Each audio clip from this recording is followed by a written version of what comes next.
So we like to talk a lot about Sony and Sony Pictures and the veritable shit show that they've been going through the last few years. But didn't have a bad year this year, but yeah. Yeah, but actually there's a change on the horizon. The man in charge, Kaz Hirai, as of April 1, he will be replaced and become chairman of the company. The CFO, Kenichiro Yoshida, will be taking Kaz's job. I'm getting this story from Deadline. Hirai has been CEO since 2012, replacing Howard Stringer. He was credited with turning around the lagging fortunes at the company, implementing his One Sony program. During Hirai's 6-year stint, the electronics and entertainment company has exited the PC and TV market and gotten into the smartphone market with its image sensors. Yoshida's appointment will likely be welcomed by investors, as he has been widely credited as being the driver of many of the changes. Sony is forecasting a record profit for the year through March. Yoshida is currently the director, representative, corporate executive officer, executive deputy president, and chief financial officer. What doesn't this guy do? Oh my god. There's like a ton of job titles there.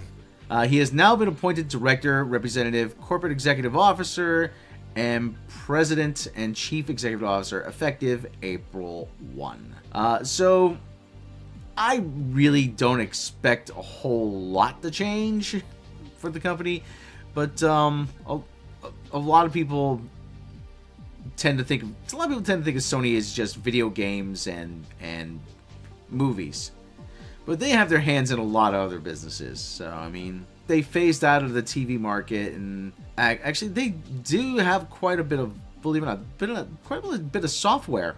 Believe it or not, right. They do like audio recording software, imaging software. They make cameras, lots of imaging stuff. So, like I said, I don't know, but actually, what this news did, it sent stocks going upward because investors have been speculating that the film TV business might end up on the block, on the sales block. Right. So, new man, new direction. Who knows? We don't know yet. And I was about to say, don't expect this to affect the video game division because that operates separately. Right. Right. And this is something that we've kind of heard rumblings about, rumors about, as far as like if they don't feel that the film side of things is going to be able to sustain itself going forward, then it might be up for sale. We've heard that. And I think when they tried for Fox, that was the whole thing. They were trying to build themselves up, and when that fell through for them, I think they kind of were like, well, this might be time to unload it. And with something like Jumanji being real big, you would think, well, why wouldn't they want to keep going? Then they got this big franchise. Well, all that does for them now is make Sony Pictures or Columbia Pictures look that much more lucrative. Yeah. To whoever's buying it at this point. So that's kind of what they needed. They needed the little hits like Baby Driver, and they needed this big hit like Jumanji to really make the company look better. And he said this change doesn't surprise me, especially if they're planning on unloading a lot of stuff in the future.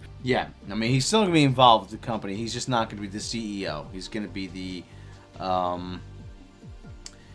the chairman. Right. So I'm not exactly sure what that does, what he's going to do, but he's going to be he's going to be the Sumner Redstone of the Sony Corporation. Yeah, that's what it kind of sounds like. Yeah, don't like I said, don't expect things to change a whole lot on the video game side because that, like I said, that's operated as a separate company. It's under the umbrella, but it's operated as a separate company. So, I mean, the funny thing about Sony is a lot of the people who are fans of video games, they really don't understand that, or they don't really realize that the Sony does other things. I found. Yeah. There was talks, I think it was last year or the year before, about possibly combining the two, but I don't see that happening at all now. No, it's not. That's not happening. Even in the cards anymore. So, as far as people actually picking up Sony, if we're talking about the sales, Verizon and Comcast always are in the mix of trying to buy somebody, and the idea is that both of them are internet providers, and they would give them a lot of video on demand content. That would be basically connected with NBC Universal. Yeah. So it'll be interesting to see what these changes bring about, if they're just going to start slimming things down and primping the company for sale, because it's almost like they're not even hiding it anymore. And like we said, we've heard these rumors for a while, but what do you guys think about this?